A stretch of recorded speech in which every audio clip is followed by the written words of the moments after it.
you work on something, they work something. And like the Satish and the many of the national We need take to disable. they try to build It's for my a friend C and the IGF and doing a job. That's one obvious necessary component.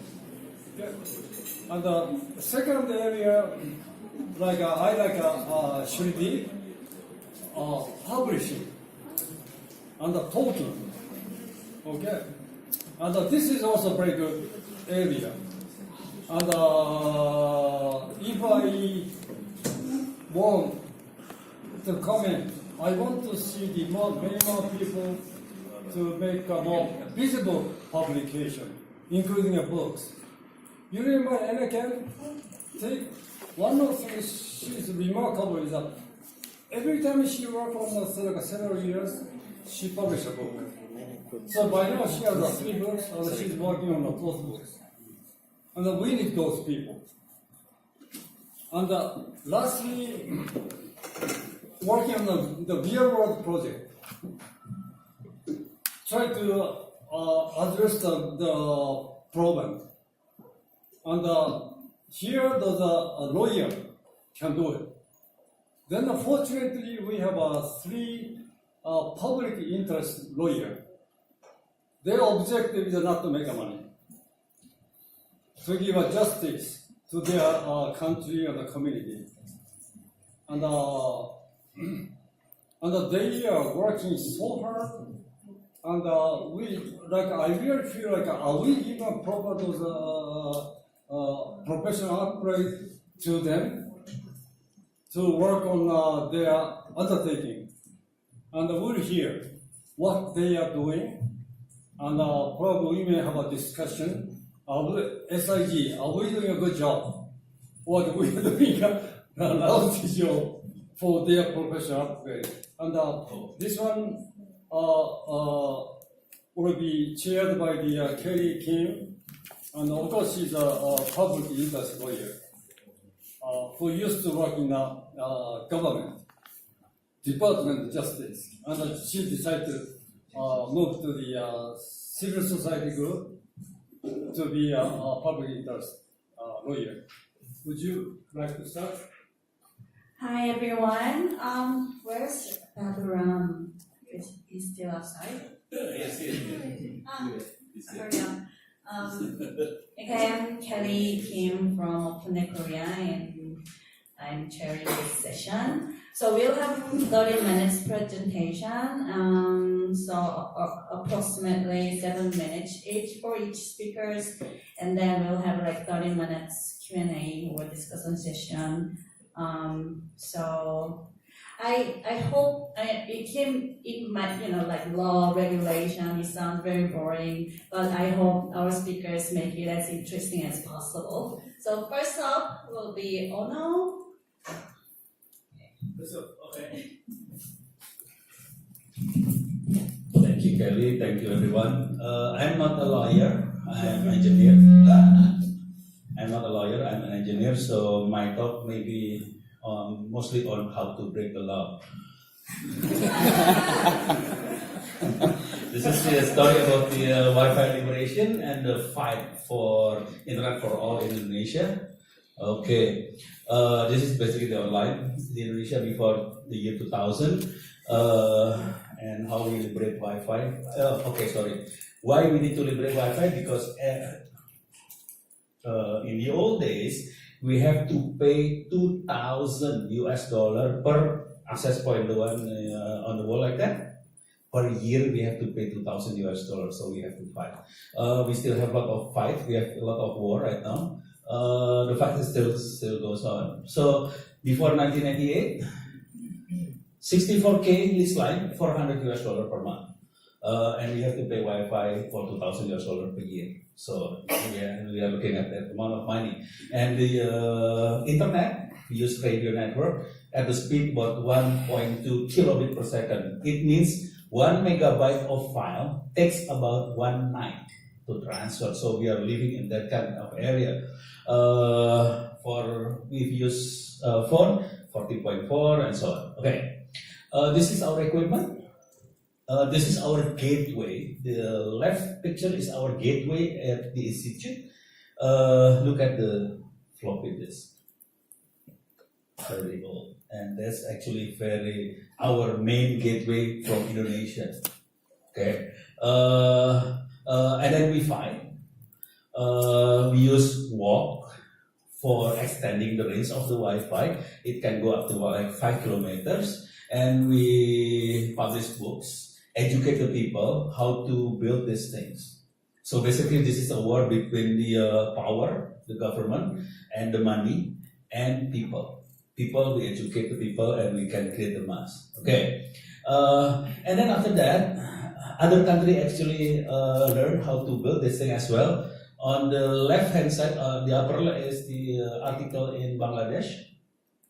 The central upper is my picture in Bhutan. Over there in Vestis, in Geneva. At the bottom left is we run a workshop in South Africa. The other one is in Harvard with Muhammad Yunus. So basically, international acknowledge, adopt, and that's actually creating a huge pressure to the Indonesian government, and then they change the law. So that's basically the strategy. Finally, in 5 January 2005, the minister sent an act. Wi-Fi is free, but it takes like 8 years to do these things. Okay, so the strategy we are 4 strategy: power, fail, we don't have power; money, fail, we don't have money; mass, yes, but it's still not strong enough. International pressure, that's the strongest one. Okay, we still a lot of homework to do. Neighborhood network, we need. I request for a phone number for the Indonesian. We still struggling with that. The Indonesian Ministry of Education, they remove IT from curriculum. We still fighting with that. And then the picture down there is actually we have built cellular network for Papua and rural Indonesia. It's illegal right now. We're still working with that. In fact, this morning I just received email from my friend. They are sending 5 cellular-based stations to Indonesia again, and we are still fighting how to struggle the equipment in Indonesia. Thank you very much. Hope all the best. I'm hoping you can pray for us. Thank you. You have like 2 more minutes, so. Oh, I give it to you guys. No, could you tell us why you start the movement or how you begin to know? Very quick. He's a big celebrity in Indonesia, but there aren't many Indonesians here, so. I'm a good guy. So basically, I'm an engineer. I know how things work, how to build these things. So I know how cheap it can be. To be honest, I'm a little bit upset how the operator works and set up the price and everything. So that's how I do the rebellion. Yeah, but you are an advisor to. Okay. Kelly. So before 2000, I was the advisor to the Director General for Telecommunication, because he what in English that's very difficult. Confiscated our equipment, my friend equipment. So I quit. And I said to them, I will not go to your office until this is finished. So 5 years, I never walk into his office, and we fight.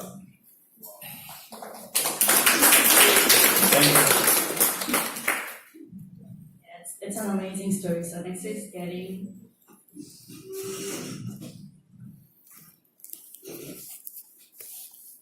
Actually, Ono teach me how to break the law.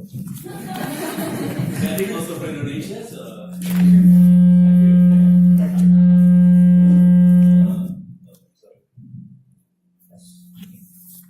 Okay, hello everyone. My name is Gading Yawaditya. I'm from Indonesia and I work in Legal Center for the Press. My organization has a focus advocacy in especially freedom of expression and freedom of speech. Before I explain about the internet freedom, Can you repeat whole thing again? Because we're recording after this echo stabilized. Just wait about 10, 20 seconds. Stop from the beginning. That way we can do the much better record. For the recording. Oh, you are wrong. Recording. Okay. I'll follow the microphone. Okay, we can start. Yes. Okay. My name is Kilnam Chon. I work in Legal Center for the Press. And my organization has focused advocacy about the internet freedom of expression, and freedom of press. And in this year, my organization has a focus internet freedom cases. Before I explain about internet freedom in Indonesia and more about our regulation, I have to explain first about our constitution. And this is our constitution, 1945 Constitution, Article 28, Article 20E.3 and Article 28F. The government legislative guarantee and regulate this article to protect our freedom of expression and freedom of press. And this is Article 28, regulate and guarantee for the right to information. And this is our fundamental rights and our human rights and basic norm in Indonesia. Next. This is law number 39 of 1999 on human rights law. And this is the under constitution. And the government and legislative regulate and guarantee more specifically about the freedom of expression and freedom of speech in this article and this law. This Article 14, every person has the right to communicate and obtain information. They need to develop themselves as individuals and to develop their social environment. In Article 23, every person has the freedom to hold, impart, and widely disseminate his belief, orally or in writing through painted or electronic media, taking into consideration religious values, morals, law and order, the public interest, and national unity. In Article 25, every person has the right to express his opinion in public, and this includes the right to strike according to prevailing laws and regulations. This law is regulate and guarantee more specifically about the freedom of expression and freedom of speech. And this law start to regulate since the authoritarianism regime fall in Indonesia. And this is the limitation on the right to freedom of expression. The government and legislative regulate in Article 28G.2 of the Constitution, in exercising his or her right and freedom, every person shall have the duty to accept the restriction established below for the sole purpose of guaranteeing the recognition and respect of the rights and freedom of others and satisfying just demand based upon consideration of morality, religious values, security, and public order in a democratic society. In this article was adopted from the article from International Covenant and Civil and Political Rights, and we have the limitation, and this is the limitation: guaranteeing the recognition and respect of the right and freedom of others, and the second of satisfying just demand based upon consideration of morality, religious values, security, and public order in the democratic society, and this is the limitation. And then we start to, I will start to explain about the internet freedom and electronic information and electronic transaction law. The law number is law number 11/2008 and revised to law number 19/2016. I'm not explanation or presentation all about the regulation in this law, but I have to focus about the freedom of expression and freedom of speech. That's it only. And this law is regulate all activities internet, such as intellectual property rights, personal data, and blocking website, and all about the all activity internet. And this is our focus advocacy. And especially defamation is related to freedom of expression. Was regulated in Article 27 about the defamation. Any person who knowingly and without authority distribute and or transmit and all causes to be accessible electronic information and all electronic records with contents of affronts and all defamation. This article was adopted from our penal code in Indonesia. This is regulate about the hoax, blasphemy, and hate speech in Article 28.1 and 2. Any person who knowingly and without authority disseminate false and misleading information resulting in consumer loss in electronic transactions.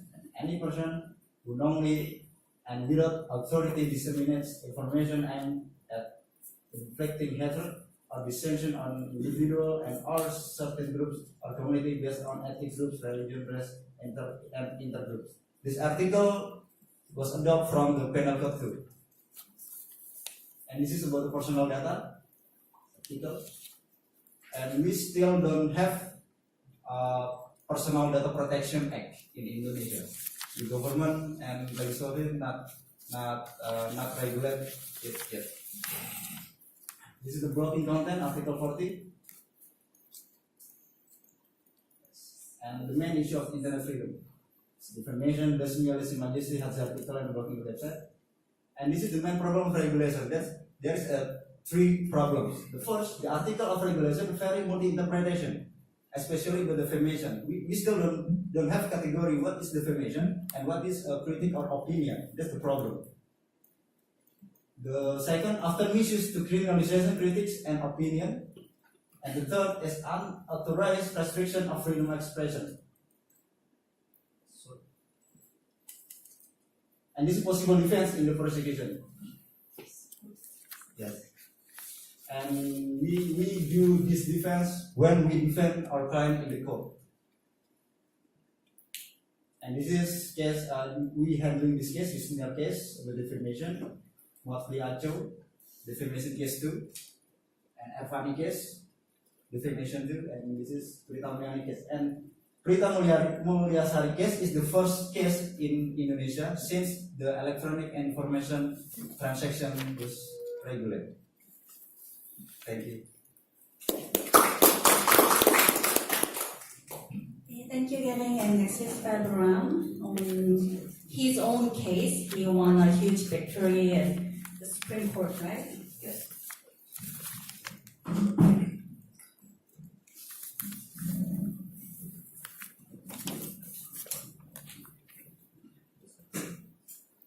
Thank you very much. Rather going through various legislative or constitutional provisions, I'm focusing on one single case that was brought in the Supreme Court of Nepal, which is related with digital data protection issues. Voice. It's okay? Yeah.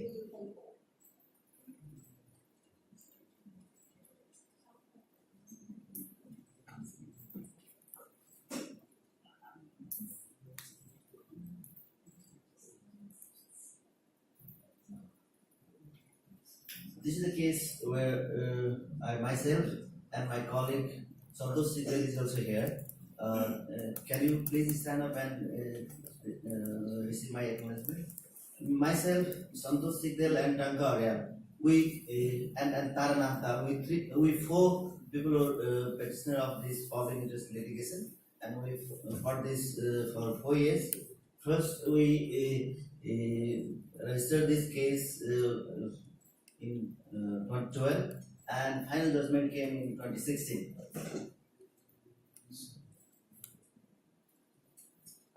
Background of case was like this.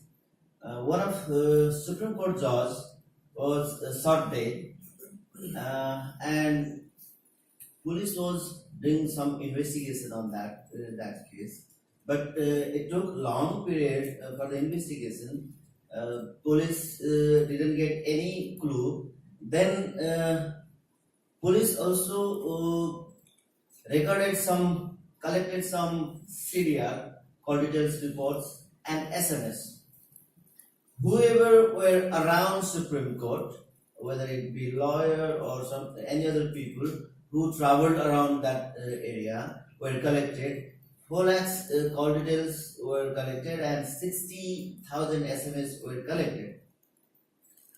People didn't know about that collection because, of course, law enforcement agency secretary do all these things. And one day, one of leading newspaper published one news in front page that police collected these informations but didn't get any clue from this investigation.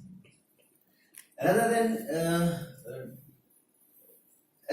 than disposing all those content, police hold those contents in their office, and police personnel were using those SMS for phone and some other purposes. And that was when that was published in media. Then we decided to file a case. That particular incident, was a violation of privacy and data protection. Legal issues were that we have a very good protection of freedom of expression and privacy in our constitution. Now we have a new constitution passed by a Constituent Assembly, but during that period we had interim constitution. Even in interim constitution we had good protection of privacy and freedom of expression, and we challenged this case was violative to our constitutional protection from both the end, freedom of expression as well as from privacy perspective. Then court upheld our petition, though it took around 4 years, and final judgment, even after the judgment, final copy of the judgment came after around 1 year, almost 1 year. The major content of judgments were right to privacy is privy of individual and it is related to right to be alone. This was one of fundamental principle or precedents that established our Supreme Court of Nepal, that right to privacy is privy of individual and it is related to right to be alone. Another major judgment was that right to privacy denounces any intervention by government or any third party. That means right to privacy is protected. Any intervention by executive or any third party is violative to the spirit of or guarantee of the Constitution. And another major part of major principle that laid down by the Supreme Court of Nepal in that our case is collection of CDR, congressional reports, and any other digital information stored in any equipment without due process of law is violative of the constitutional protection. That means in next paragraph, as another principle, Supreme Court laid down that you have to go through the law. If you don't have a law, legislative law, then please follow these directives. And Supreme Court laid down one principle that at least district court approvals should be taken for the collection of any CDR, SMS, or any information even by law enforcement agency for the purpose of investigation of a crime. So now after this judgment, law enforcement agency started getting approval from district court. Whatever jurisdiction is, they go to the court, and then a district court judge will allow within the scope of the investigation and complete the investigation, destroy the content. This is the case that we fought in Supreme Court of Nepal. If you have any queries, I'm ready to respond. Thank you.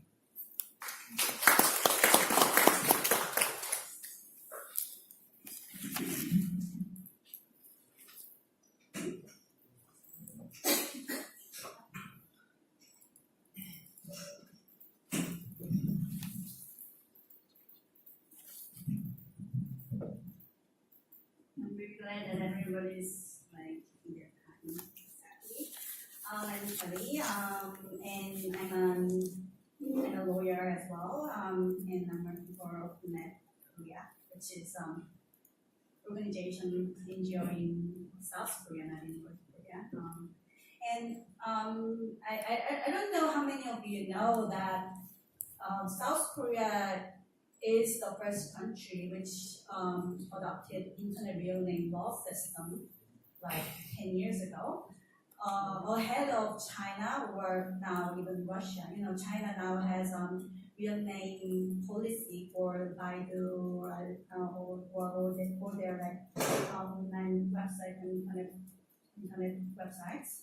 Anyways, so let me give you some background. So Korea, South Korea has a very fast internet connection and all, and we had really vibrant online social communities before Facebook, or even before Google. So many people like to, comment online, post, blogs and all those comments online. And also there were many criticisms against the government, politicians, and also companies or the rich people or even celebrities.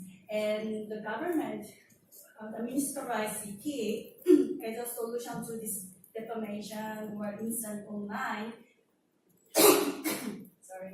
proposed a plan to introduce the internet real name system. So if people have to comment under their real name, the government thought that people wouldn't, post like bad, malicious comments or bad comments online.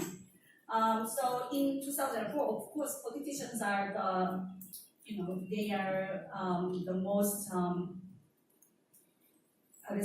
vulnerable or most sensitive to these criticisms or attacks against them.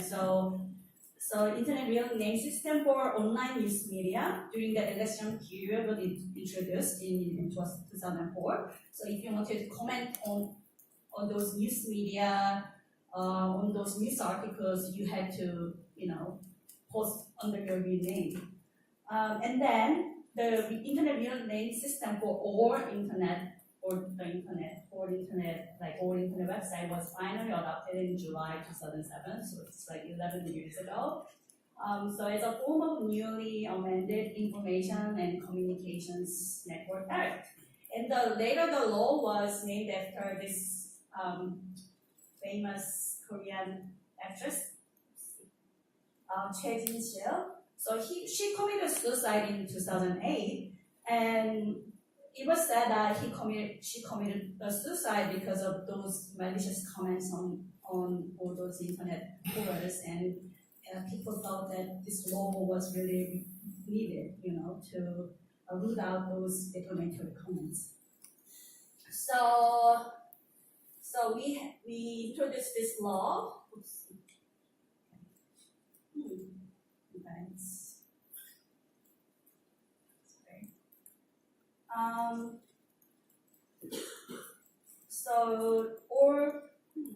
There's no red light. Right.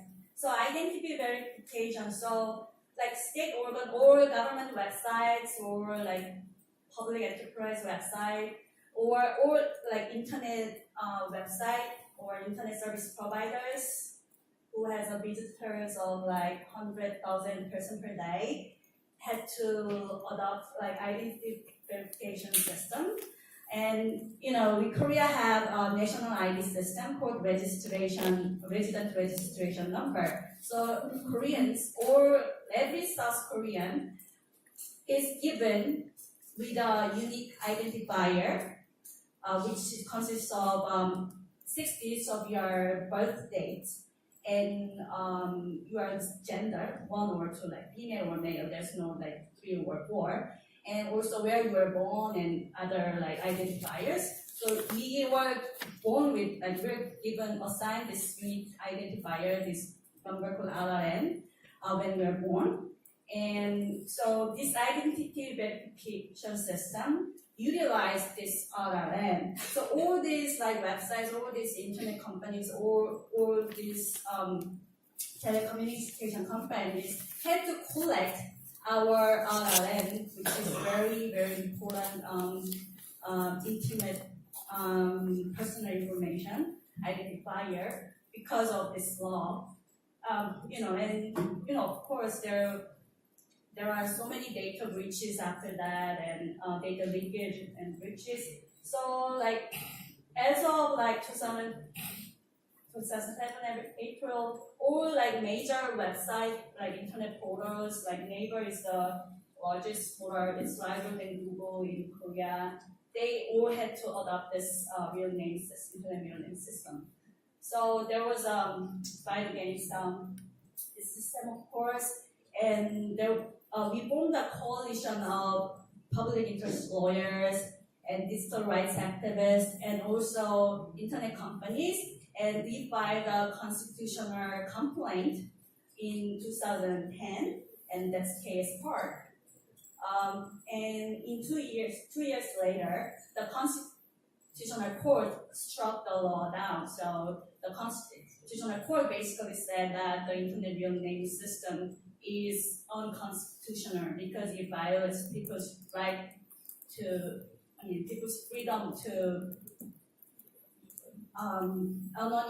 anonymous speech.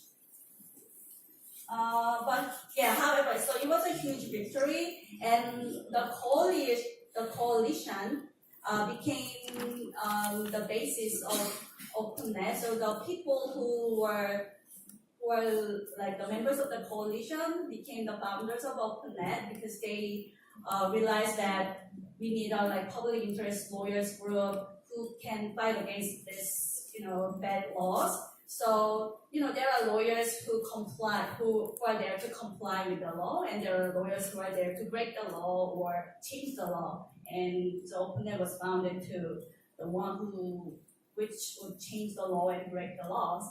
So, but however, we still have internet real name system for government agencies and public institutions, and also for during election, you have to post comments online under your real name. And also there are so many age verification requirements where you have to put in your like aturan and verify your age. And also in 3 years ago, mandatory SIM card registration law was passed.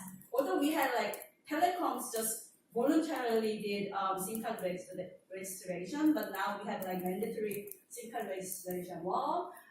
So everybody in Korea has to use the mobile phone under their real name. And so we are like challenging this against the Constitutional Court now. I filed a complaint about a year ago.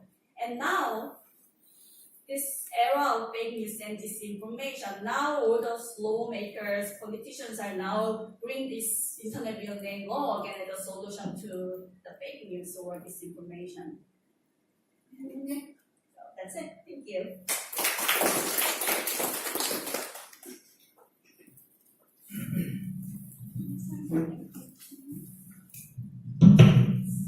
So, any questions, comments?